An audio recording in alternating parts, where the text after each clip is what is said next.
In today's video, I'm going to teach you how to fix bevel distortion and shading artifacts in Blender. If your bevels look wobbly, faceted, or full of shading glitches, this workflow will clean them up and make your hard edges look intentional. We'll move through a simple sequence that keeps your model predictable and your results consistent. Start by selecting your mesh in object mode and applying the scale.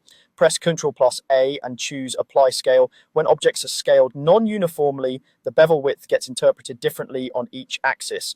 Applying scale zeroes that out so the bevel calculates evenly across the model. This one action alone fixes a lot of distortion before it starts. Next, add a bit of supporting geometry. Switch to Edit mode, select everything with A, right-click, and choose Subdivide with 1 or 2 cuts. A handful of extra edges helps the bevel follow the shape more reliably, especially around corners and transitions without changing the silhouette. Keep it modest, just enough to guide the modifier and prevent stretching. Now mark the edges that should stay crisp. In Edit mode, go to Edge Select, pick the edges you care about, press Ctrl+E, and choose Mark Sharp.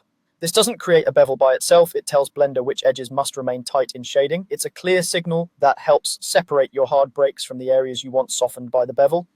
Add the bevel modifier next. In the modifiers tab, choose bevel and keep the limit method set to angle. Adjust the angle so only the edges you want are affected. Higher angles will catch more edges, lower angles will restrict the bevel to the sharpest ones. Watch your model as you slide the value and stop when the right edges are highlighted.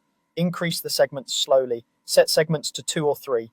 That's usually enough to round corners cleanly without introducing shading issues or extra complexity. More segments may look smoother in the viewport but can cause artifacts and make the mesh heavier than necessary.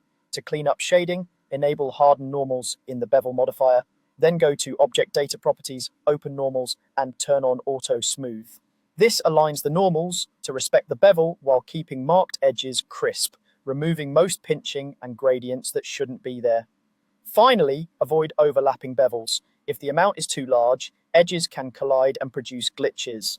Dial the amount back until everything is clean, especially around tight corners and intersections. Follow this sequence, apply scale, add modest support, mark sharp edges, angle limit the bevel with a few segments, harden normals, and keep the amount conservative. And your bevels will look clean, stable, and professional.